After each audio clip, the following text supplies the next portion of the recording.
उसी खुदावंद में हम सबकी सलामती हो।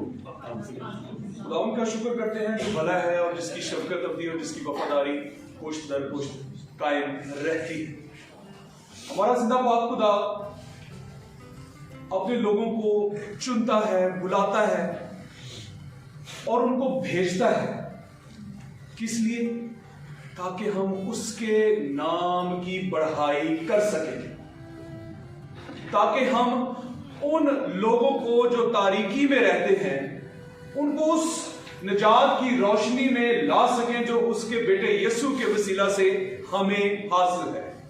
याद रखिए कि ये मुकाशवा हर एक के ऊपर नहीं खुला, ये भेद हर एक के पास नहीं, ये निजात सबके पास नहीं है। हम वो मिनिस्टर्स हैं, हम वो लोग हैं जिनको खुदा ने चुना है कि हम उन लोगों के पास जाएं और उनको बताएं कि हम जिंदा पाक यहोवा खुदा की परस्तिश करने वाले लोग हैं। आए मेरे साथ आज एक हवाला देखते हैं कज़ात की किताब पुराने नामों में से उसका 6वां बाब और उसकी आयत नंबर 11 से आयत नंबर 15 तक हम तिलावत करेंगे।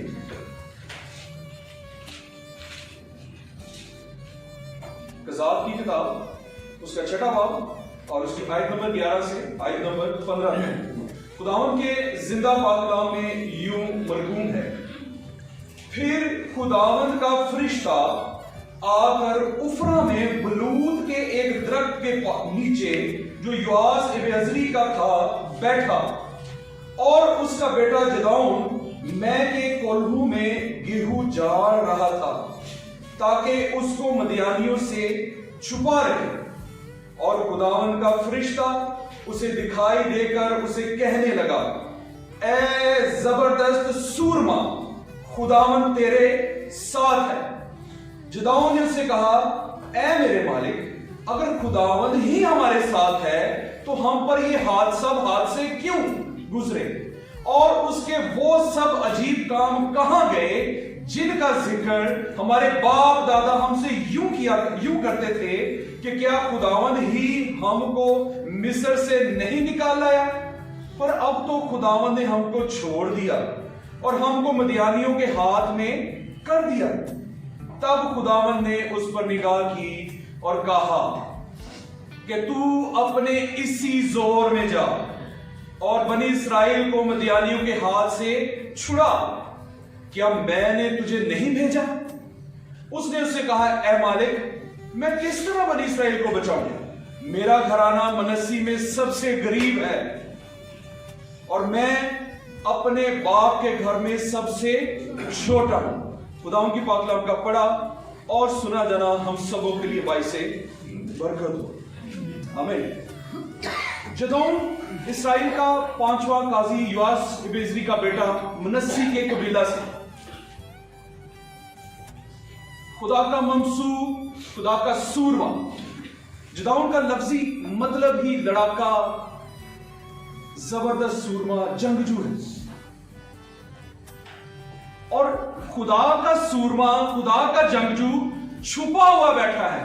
कहां पे? अपने बाप के खेत में अपने घराने की फिक्र कर रहा है और वहां पे गेहूं झाड़ रहा है। किनसे बच के? दुनिया के उन लोगों से बचे। आज हम इस हवाला में से सीखेंगे कि अपनी बुलाहट को पहचानिए। Know your calling. हम पर जब हम जदौन के इस वाक्य को देखते हैं, जब खुदावंद का फरिश्ता उसके पास आकर उसे बुलाता है, उसे कहता है, ए जबरदस्त सूरमा। और सूरमा खौफ में है, डरा हुआ है। और जब हम आगे देखते हैं तो वो कहते हैं, खुदावंद तेरे साथ है। तो साथ ही सूरमा अपनी कंप्लेन की बारिश कर देता है कि अगर खुदावंद मेरे साथ है, हमारे साथ है, तो हम पर ये तमाम मुसीबतें क्यों हैं? हम खुदा के इस मुसीबत इन मदीयानियों की गैर कौम के हाथ में क्यों है? तो याद रखिए कि जदाऊन के या पूरे अहदनामे पूरी बाइबल में जब हम पढ़ते हैं तो लिखा है कि खुदा जब अपने लोगों को गैर कौम या किसी और बुतप्रस्त कौम के हवाले करता था तो उसकी सिर्फ एक ही वजह थी, और वो वजह थी कि वो खुदा के हजूर बदी करते थे।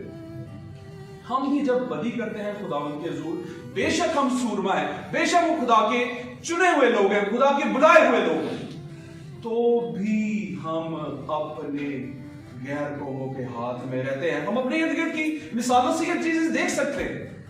हमें नजर आता है कि हम पर हमारी जो कौम के दूसरे लोग हैं वो हावी है। क्यों हावी हैं? क्योंकि हम अपने आप को शाही कायनों का फिरका, खुदा की कौम, खुदा के बेटे और बेटियां कहलाते हैं। उसके बावजूद हम डरे हुए, सहमे हुए बैठे अपने ही लोगों को पानी कलाम सुनाते रहते हैं, आउटरीच नहीं करते, दूसरों को कलाम की मुनादी नहीं कर सकते। वजह क्या है? हमें बदी, हम अपने ही घराने की फिक्र में बैठे रहते हैं। जैसे यहां पे हम जदाऊन की देखते हैं कि वो लेम एक्सक्यूज देते हैं कि खुदा मैं तो अपने घराने में सबसे छोटा हूं, मैं कैसे जा सकता हूं, मैं तो गरीब हूं, मुझे तो अपने घराने की फिक्र है, मैंने उनके लिए खाने पीने का इंतजाम करना है, मैं कैसे जा सकता हूं, मैं तो किसान हूं, मैं उनके साथ जंग कैसे लड़ सकता हूं। याद रखिए जब वो खुदावंद आपके साथ है तो वो आपको तमाम अमालिकी मदियानियों के हाथ से छुड़ाता है और बड़ी फतह देता है। हम जदाऊन की मिसाल से ये चीजें देखते हैं कि जदाऊन को जब उसने इस कालिम को खुदावंद से रिसीव कर लिया, खुदावंद की इस बुलाहट को कबूल कर लिया, तमाम अपने शक व शुबात दूर कर लिया, तो खुदावंद के हुक्म से उसने इसराइल में से 32,000 जंगी लोगों को इकट्ठा किया और वो मदियानियों के साथ जंग करने के लिए चला गया। जब वो जंग करने के लिए गया तो खुदावंद ने कहा ये तो बहुत ज्यादा है, इनको कम कर, क्योंकि जब ये अब तुम अपने हाथ से जीतोगे तो तुम तो ये कहोगे कि तुमने अपनी ताकत से, अपने जोर से इस जंग को जीता है। तो खुदा ने उसको अपना एक मेथड बताया कि इनको क्या कि जो तरसा है, जो लर्जा है, वो चले जाए। तो कलाम मुकद्दस लिखता है कि 22,000 जंगी मर्द वहां से क्या हो गए? चले गए। जदाऊन खुदा से कहता है अब तो 10,000 हो गए, अब काफी है। खुदा कहता है नहीं, ये भी ज्यादा है। वो कहता है कि इनको घाट पे ले गया, वो जाओ चश्मे पर लाकर कहता है जो कुत्ते की तरह चपड़ चपड़ कर पानी पिएंगे वो ही आगे जाएंगे। तो 10,000 में से कितने रह गए? 300 जंगी मर्द। खुदा कहता है कि अब मैं इनके साथ जाऊंगा, अब मेरा हाथ तेरे साथ है, अब तुम्हारी कमजोरी में मेरा जलाल जाहिर होगा। खुदावंद हमारी कमजोरी में अपने जलाल को जाहिर करना चाहता है, हमारी कुव्वत के साथ अपने जलाल को जाहिर नहीं करना चाहता। वो चाहता है कि हम शिकस्ता दिल हो, शिकस्ता रूह हो, हम खुदा पर रिलाय करें, ना कि अपनी ताकत, अपनी सोच, अपनी जोर पर। खुदा चाहता है कि हम उसके ऊपर रिलाय करें, उसके बताए हुए मंसूबे के मुताबिक चलें। तो जब वो 300 जंगी मर्दों को लेकर मदियानियों की लश्करगाह की तरफ जाता है तो लिखा है कि 300 घड़े देता है, 300 खाली घड़े, 300 खाली घड़े। हम क्या हैं? मट्टी के बर्तन ही तो हैं।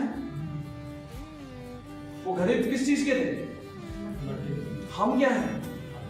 मट्टी के बर्तन ही तो हैं। पौलुस रसूल कहता है कि हम मट्टी के बर्तनों में खुदा ने अपना कीमती खजाना रख छोड़ा है। और वो क्या है? खुदा का कलाम, मसीह की निजात का मुकाशफा, खुदा पाक रूह जो हमें कुव्वत का लिबास देता है, जिसकी वसीला से हम लोगों तक जा सकते हैं। लेकिन जब हम अंदर से खाली नहीं होंगे, हमें नूर ही नहीं भरा होगा, तो फिर क्या होगा? जब वो जदून लश्करगाह की तरफ 300 जंगी मर्दों के साथ 3 अतराफ से उनकी तरफ जाता है तो उनके एक एक हाथ में क्या दिया जाता है? नरसिंगा, और एक हाथ में घड़ा, और घड़े में क्या होती है? मशाल होती है। फिर उनको समझाया जाता है, बताया जाता है कि जब तुम उस लश्करगाह के करीब जाओगे तो क्या कहना? उन घड़ों को तोड़ना और बुलंद आवाज से कहना, ट्रम्पेट्स बजा के, नरसिंगे बजा के कहना, यहोवा की तलवार और जदाऊन की तलवार। और जब उन्होंने ऐसा किया तो दुश्मन उनके सामने से, लेकिन घड़े टूटने से क्या हुआ? मशले निकले। घड़े टूटने से क्या हुआ? जब घड़ों में मशले ही नहीं होंगी तो क्या होगा? खड़ोस क्या निकलेगा, अंधेरा, सिर्फ आवाज निकलेगी। खुदा हमें भी तोड़ना चाहता है। खुदा चाहता है कि हम टूटे, हम शिकस्ता दिल हो। जब तक हम टूटेंगे नहीं, शिकस्ता दिल नहीं होंगे, तो अब तब खुदा के उस लेवल या जिस मुकाम पर खुदा हमें लाकर इस्तेमाल करना चाहता है, हम नहीं पहुंच सकते। हमें से रोशनी नहीं निकल सकती। और वो रोशनी क्या है? वो रोशनी कलाम की रोशनी है, वो रोशनी मसीह की रोशनी है, वो रोशनी खुदाए पाक रूह की रोशनी है, जो हमें दूसरों तक रिफ्लेक्ट करनी है। लेकिन जब हमें रोशनी नहीं होगी, हम टूटेंगे नहीं। सबसे पहली चीज है कि हम जब टूटते ही नहीं, खुदा हमें तोड़ना चाहता है, हम टूटना ही चाहते। और जब तक हम टूटेंगे नहीं, हमें से मशले बरामद नहीं होगी, हमें से नूर बरामद नहीं होगा, हमें से यीशु नहीं दिखेगा। लेकिन टूटेंगे तब ही, क्योंकि खुदा हमें तोड़ना चाहता है। बाज़ औक़ात हमारी टाइम ऐसा हो जाता, इतना हो चुकता है हमारी उम्र में कि खुदा जब हमें तोड़ना चाहता है, हम नहीं टूटते। जब वो तोड़ता है, जब हम टूटना चाहते हैं, जब हम टूट जाते हैं, तो फिर वक्त नहीं रहता, फिर हम मर जाते हैं, हम सर्वाइव नहीं कर पाते, हमारे पास कुछ नहीं रहता। तो फिर पौलुस कहता है कि तुम्हारे कमजोर और नातवा घुटनों की उसको जरूरत है। उस वक्त फिर आपका कोई फायदा नहीं। इस आलम में जब आप नौजवानी की इस हालत में हैं, तब अपना बेस्ट दे सकते हैं खुदा के लिए। तब आप अपने आप को इस्तेमाल कीजिए खुदा के लिए। जब हम एक वाकया याद करते हैं, मरकज की इंजील उसके 14 बाब में, बैतनिया में एक बदकार औरत बड़ा बेशकीमत कीमती इतर यीशु के कदमों पर लाकर डालती है। तो वहां पर जो बैठे हुए हाजिरी थे, वो क्या कहते हैं कि इसको बेचकर गरीबों के घर राशन करवाया जा सकता था, उनकी ग्रोसरी की जा सकती थी, उनकी मदद की जा सकती थी। लेकिन यीशु क्या फरमाते हैं? कहते हैं कि इन्होंने मेरी मौत के लिए अभी से मेरे बदन पर इतर मल दिया है। मतलब यह है कि जो उसके पास सबसे बेस्ट था, 300 दिनार का वो बेशकीमत इतर, उसने यीशु के कदमों पर डाल दिया था। यीशु आज भी चाहता है कि आपके पास जो सबसे कीमती चीज, आपका वक्त, आपकी नौजवानी की अयाम है, वो किसको दे दे? यीशु को दे दे। आपका जो बेस्ट टाइम है वो यीशु को दे दे, तब वो आपको ब्लेस करेगा और आपके वसीले से वो औरों को भी ब्लेस करेगा। एक और वाकया जब हम देखते हैं, यीशु मसीह 5000 को खाना खिलाते हैं।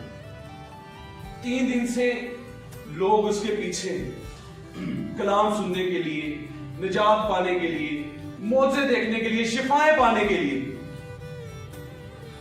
तो फिर एक वराने में एक पहाड़ पर जाकर लिखा है कि शाम होने लगी तो शागिर्दों ने यीशु मसीह से क्या कहा कि उस्ताद इनको भेज, ताकि ये करीब गांव में जाकर अपने लिए क्या करें? खाने का इंतजाम कर लें। तो यीशु को कितना खूबसूरत जवाब, तुम ही इनको खाने को कुछ। अब 5000 तो बाइबल मुकद्दस में देखें, 5000 आदमी, करीबन 5000 आदमी, अगर हम उसके साथ बच्चे और औरतें भी लगाए तो कम से कम कितना मजमा बन जाता है? 15000, कम से कम 12 से 15000 का वो मजमा है। और यीशु मसीह कह रहा है उनके पास खाने के लिए किसी के पास कुछ नहीं है। तो एक बच्चे के पास क्या निकला? 5 रोटियां 2। The least what they have in that place at that time, सबसे कम जो उस वक्त उनके पास था वो क्या था? 5 रोटियां और 2। वो बच्चे की स्वाबदीद में था, वो चाहता तो ना देता, कोई जबरदस्ती ले सकता था उससे। वो उसका लीज था, जो उसकी लिवलीहुड थी, जो सब कुछ, जो सारा कुछ उसके पास था, वो 5 रोटियां 2 मछलियां थी। लेकिन उसने क्या किया? उसने ऑफर किया, उसने दिया, उसने पेश किया। और खुदावन ने रोटी लेकर क्या की? तोड़ी, ब्लेस किया। और कितना मजमा शेर हुआ? 12 से। खुदा चाहता है कि आपकी कमजोरी की हालत में भी जो कुछ आपके पास है वो यीशु को। Hallelujah, praise the Lord. खुदावन चाहता है कि जो आपके पास सबसे बेस्ट है वो आप खुदावन को दो। जो आपके पास सबसे लीस्ट है, जो सबसे कमतर है आपके पास, वो भी आप खुदा को दे। आप बोल नहीं सकते, आप दुआ नहीं सही कर सकते, आप कुछ भी कर सकते। मूसा फसीह नहीं था बोलने में, बहुत सारे और दूसरे हम लोगों को देखते हैं जो मुकम्मल नहीं थे, लेकिन तो भी खुदा ने उनके वसीले से अपने नाम को जलाल दिया। खुदा आपके वसीला से भी अपने नाम को जलाल देना चाहता है। सिर्फ वो आपकी अवेलेबिलिटी मांगता है। जो उन्होंने अपनी अवेलेबिलिटी दी, उसने कहा खुदा मैं हाजिर हूं, मैं तेरे लिए जाता हूं। उसने निशान मांगे, खुदा ने निशान दिए। उसने खुदा से जोर मांगा, खुदा ने उसको जोर दिया। खुदा से उसने फतह मांगी, खुदा ने उसे फतह भी दी। खुदा आपको भी फतह देना चाहता है। पहचानने की जरूरत है कि आपकी कॉलिंग क्या है। अपनी कॉलिंग में, अपनी बुलाहट में मूव कीजिए। जदौन मूव किया, जदौन ने मूव किया है, और जब वो मूव किया तो खुदा ने उसको फतह दी। दिल की शिकस्तगी को अपने ऊपर ले आया। ज़बूर नबी ज़बूर 51 उसकी 16-17 आयत में लिखता है कि खुदा शिकस्ता दिल और शिकस्ता रूह को हकीर नहीं जानता। वो उसको अकेला नहीं छोड़ता, उसकी पालना करता है, उसकी मुहाफजत करता है, उसको जोर देता है। वो आपको जोर देना चाहता है, लेकिन आप अपने आप को तोड़े ताकि आपसे मशलें बरामद हो। जो आपके पास सबसे बेस्ट है वो खुदावंद के लिए दे, जो आपके पास सबसे लीस्ट है वो भी खुदावंद के लिए दे, ताकि खुदावंद आपको ब्लेस करे। आज जो हम सीखते हैं, जब हम देखते हैं अपने आप को, अपने इर्द गिर्द के माहौल को, तो सबसे बड़ा जो आलम है हमारे इर्द गिर्द वो क्या है जो हमें दबाए रखता है? वो खौफ है। आपका खौफ आपको महदूद कर देता है, आपकी सोच को, आपके काम को, और अब खुदा के काम को, अब वो खौफ आपको खुदा का काम करने से रोकता है। आपको खुदा बुला लेता है, खुदा के पास आ भी जाते हैं, आप फतह भी, मौजे, शिफाएं, अच्छी डिलीवरेंस भी कर देते हैं, सब कुछ हो जाता है। लेकिन जब आप एक पीक लेवल पे आ जाते हैं ना, जैसे जदाऊन एक दफा आ गया, जदाऊन इस फतह के बाद आ गया अमालिकियों और मदियानियों के बाद, तो फिर क्या उससे गुनाह हो गया महदूद सोच की वजह से। क्या गुनाह हुआ? उसने जितना सोना था चांदी का इकट्ठा किया और उसका एक अफोद बनाकर उसका क्या कर दिया? बुत बना दिया। और उस बुत के नीचे क्या होने लगी? ज़ना करी, और लोगों ने उस बुत की पूजा करना शुरू कर दी। खुदा के लोग, खुदा के ममसू क्या कर रहे हैं? खुदा ने जिनको कभी हाथ से फतह दी है वो बुतों की पूजा करना शुरू कर दी है। और ये जदौन की जिंदगी में ऐसा हुआ, जिसको खुदा ने खुद कह के पुकारा कि ऐ जबरदस्त सूरमा। हम भी यही कर रहे हैं कि खुदा हमें बुला लेता है, हमें जोर दे देता है, हमें कलीसिया, लो, डिलीवरेंस, शिफा, मौज़ात की कुदरत दे देता है। और जब हम अपने पीक लेवल पे पहुंच जाते हैं तो हम बहुत सारे बुत बना लेते हैं अपने लिए, दौलत के बुतों के ऊपर नहीं जाएंगे, बहुत सारी चीजें, जिसकी वजह से हम क्या है कि अपनी कौम को, कलीसिया को, खुदा के लोगों को खुदा की राह में मुनज़्ज़म करने में नाकाम रहते हैं। और ये नाकामी हमें खुदा से दूर लेकर जा रही है। और हम देख रहे हैं कि अपनी कलीसियाओं में, अपने लोगों में हमें ऐसा होता हुआ महसूस हो रहा है। खुदा हमें अपने लिए किसी भी वक्त और कहीं भी बुला लेता है और हमारे ईमान के मुताबिक हमें जिम्मेदारियां देता है। अपनी जिम्मेदारियों को समझिए और अपनी बुलाहट को समझिए और अपनी लियाकतों को खुदा के लिए पेश कर दें। वो आपकी इन कमजोरी को, आपकी इस महदूद लियाकत को अपने लिए इस्तेमाल में लाता है। वो हमारे महदूद और नाकाम होने के बावजूद भी हमें इस्तेमाल करता है। वो नहीं चाहता कि वो आपको अकेला छोड़ दे, लेकिन सिर्फ आप पूरे जोश, पूरे वसाइल, पूरे तौर से खुदा के ताबे हो जाए। खुदा आपको सरफराजी जरूर देता है, लेकिन जब आप उस सरफराजी पे पहुंच जाए तो अपनी कमजोरियों को, दुनियावी ख्वाहिशों को अपने आड़े मत आने। ये एक आजमाइश है। खादम की जिंदगी की सबसे बड़ी आजमाइश रुपया पैसा है, मालो दौलत।